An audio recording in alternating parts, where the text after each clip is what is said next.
국민의힘 박수영 의원은 이런 주장을 합니다. 말씀하신 그런 법들이나 부정신탁금지법까지 여러 가지 다 조금씩 이 부분을 다루고 있고 섞어놓고 있는데 이 상황에서 법을 초과하는 이 추가하는 게 맞냐는 거거든요. 이 부분에 대해서는 어떤 의견을 갖고 계십니까?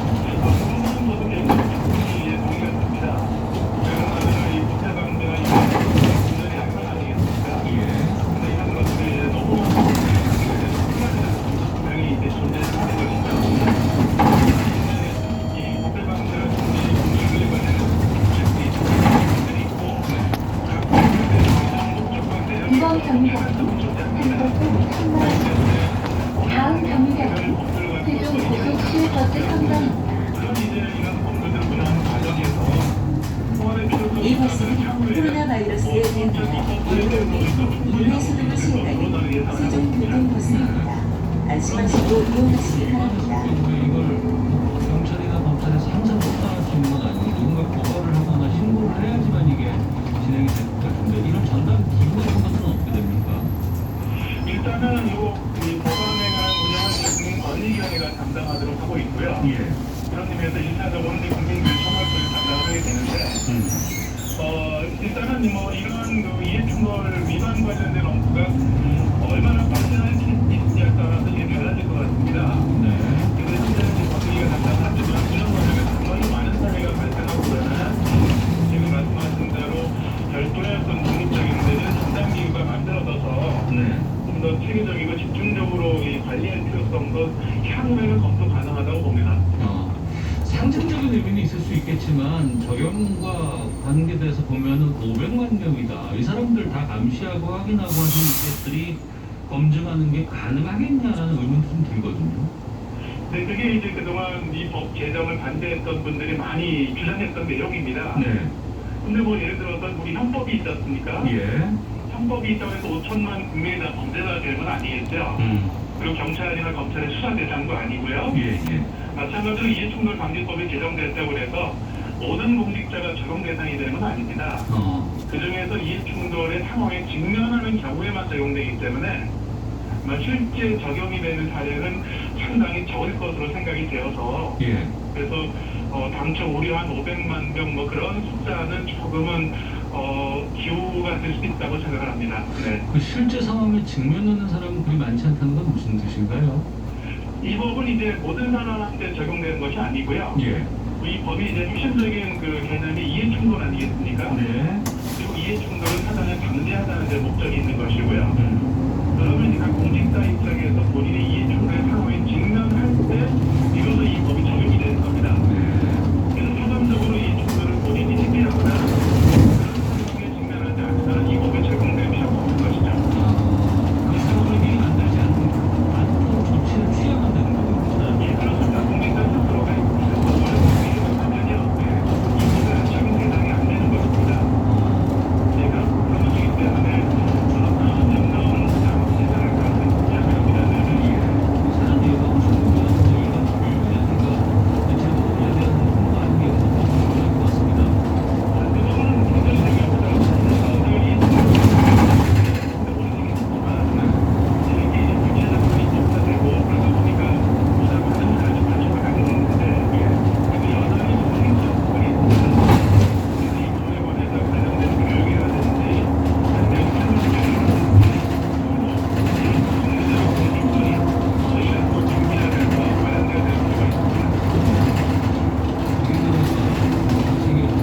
저희 이번 정류장은 세종 고속시외버스 성당입니다.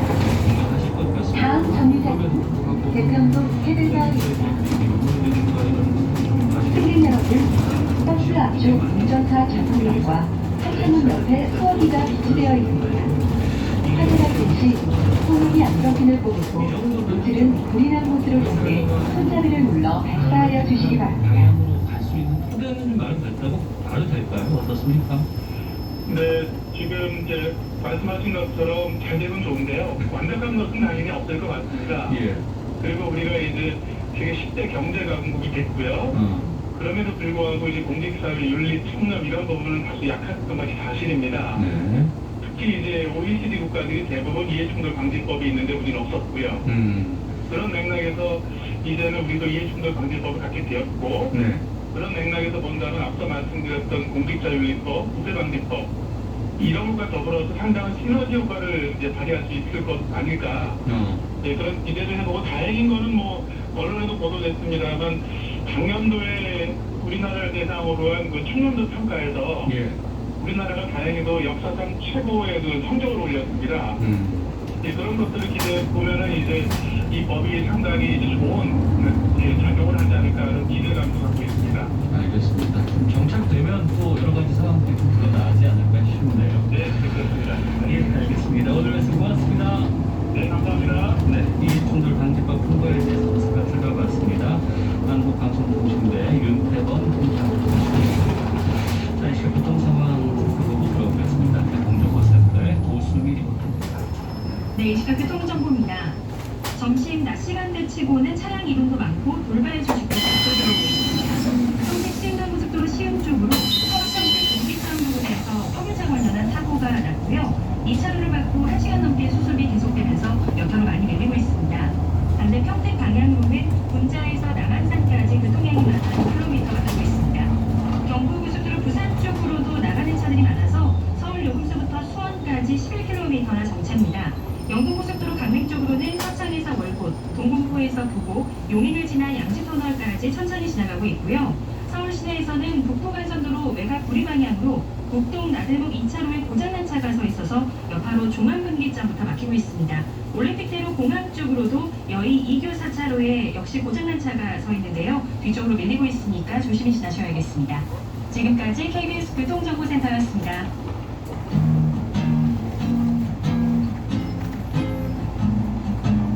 KBS 1라디오 오태훈의 시사본부 여러분의 참여로 더욱 풍성해집니다.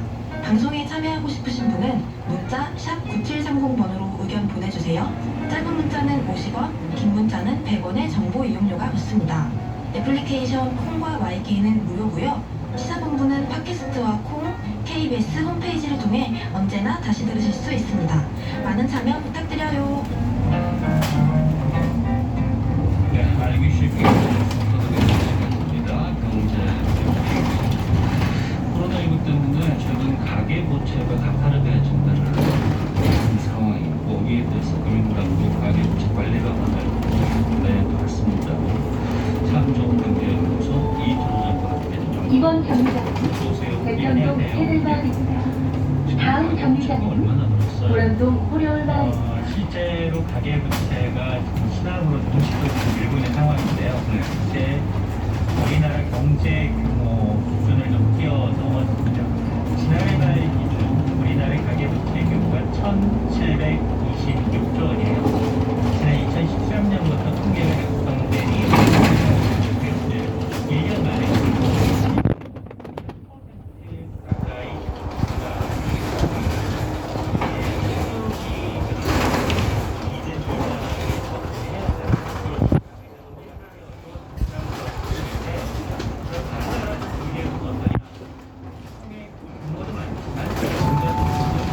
이번 경기장은 고량동 호려마을입니다. 다음 경기장은 세종시청 물청 제은혜입니다.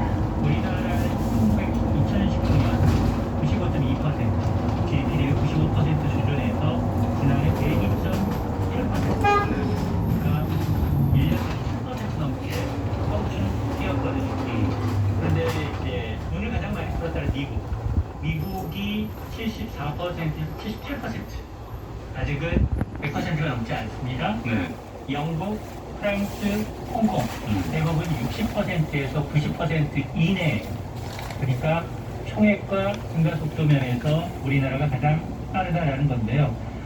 사실은 2019년까지만 하더라도 조금은 하향 안정세를 보여왔거든요. 네. 그런데 지난해 빠른 증가세로 전하는 데는 역시 코로나19 영향이 컸습니다.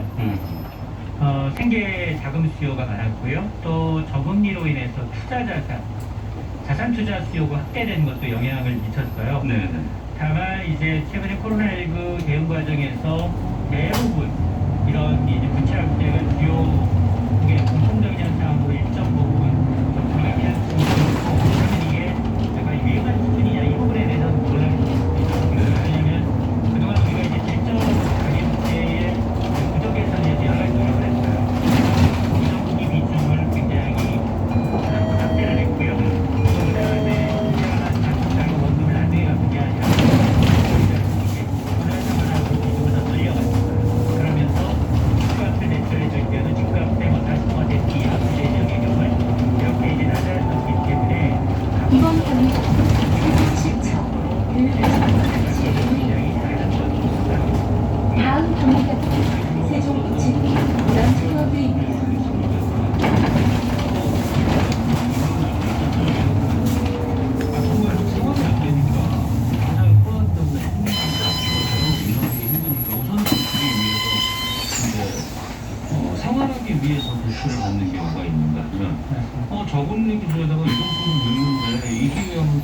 그렇다고 이제 숫자하는데 대출받는 분들도 많이 있거든요. 이게 나눠져야 되지 않을까 싶은데. 맞습니다.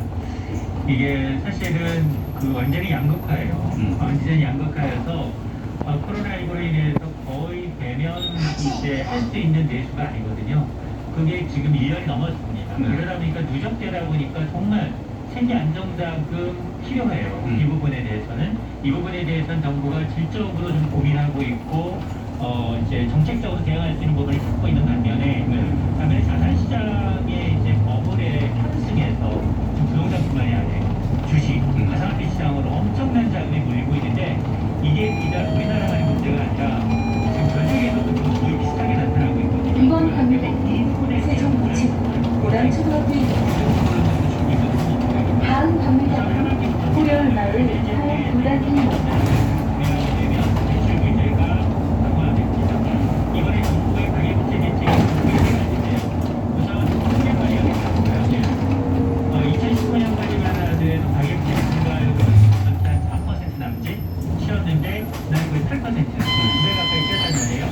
그러면 올해는 한 5에서 6% 증가하겠지만 적어도 내년에는 코로나19 사기 이전 4% 수준으로 끌어내리겠다는 거. 신용 규제가 하나 있고요. 또 하나는 그동안은 이 DSI 규제, 신부채 원리금 상환 비율 이게 뭐 주택담보대출뿐 아니라 신용대출도 있을 수 있고 마이너스 통장대출, 카드대출 모든 대출을 합산해서 연소득의 40%를 넘지 않은 것으로 관리해 왔어요. 많이 나왔더니 영원 끌어서 집산다고 해서 영원이 안 되는 거 아니에요? 맞습니다. 그리고 이제 전문직에 대해서 신용대출 이번 감사님 하고 있어요. 호려울마을 사회 부단입니다. 어떻게 해야 되냐? 다음 감사님 세진마을 은행에 자율적으로 평균을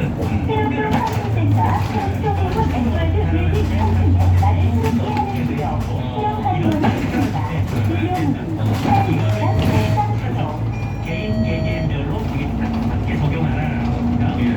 자, 그리고 이제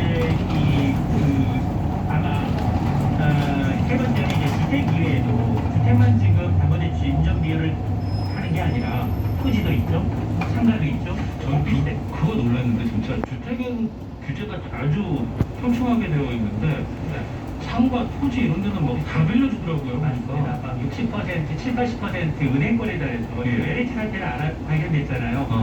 한 농협은행에서 거의 뭐 60% 가까이 한꺼번에 대출을 해주는 거 아니겠습니까? 그러다 보니 이런 데서 모든 주택담보 인정 비율과 이 DSI 규제를 순차적으로 도입하라고 합니다. 신용대출은 어떻습니까? 신용대출도 받기 좀 어려웠습니다. 지금 4주 단위로 대출자를 하면 이제 DSI 규제가 단계적으로 확대되잖아요. 이건 당장은 아니고요. 2023년 하반기부터 마이너스 통장 대출도 DSI 규제가 적용이 됩니다. 이는 왜냐? 소득 파악이 어려웠다라는 이유로 그동안은 사실 일부 차주의 대출이 원천 차단되는 일을 막겠다라는 취지였었는데 그동안 신용대출 뭐야? 만기가 1년이 아니라 이번 감사님 적용이 되는 이유가 세진마을 매일 이번지입니다. 다음 감사님 소장동업대 세진마을 5번지입니다.